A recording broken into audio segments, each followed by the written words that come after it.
ஆங்கிலேயர்களை எதிர்த்து ஒரு பாளையக்கார மன்னனும் 1770ஆம் ஆண்டு ஜனவரி 3ஆம் நாள் தூத்துக்குடி மாவட்டத்தில் உள்ள பாஞ்சாலங்குறிச்சி என்ற இடத்திலே பிறந்தேன். எனது பெற்றோர்கள் ஜெகவீர பாண்டியன் ஆறுமுகத்தம் ஆளாவார்.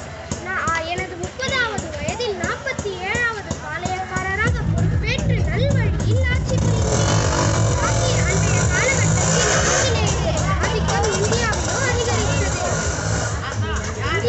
அதிகரித்தது. ஆங்கிலேயர்கள் அரசர்களிடம் வரி வசூலிக்க அதிகாரிகளை நியமித்தனர்.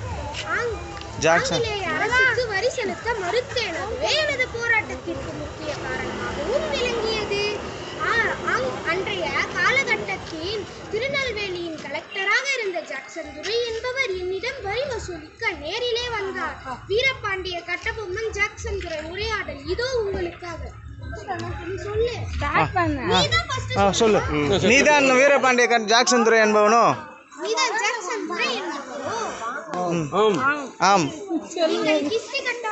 எனக்கு தெரியாது. நீங்கள் கிஸ்தி கட்ட வேண்டும்.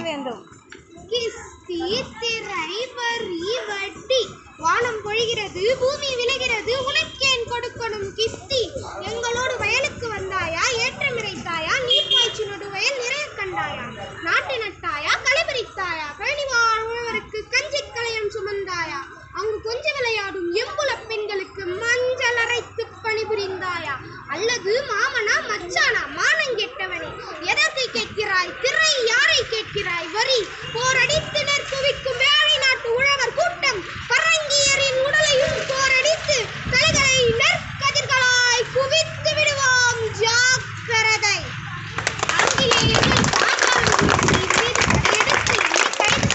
கயத்தாறு என்ற இடத்தில் புளிய மரத்தில் தூக்கிலிடப்பட்டேன். மரணத்தையும் முயற்சியோடு ஏற்றுக்கொண்ட மாவீரன் நான் தான், வீரபாண்டிய கட்டபொம்மன்.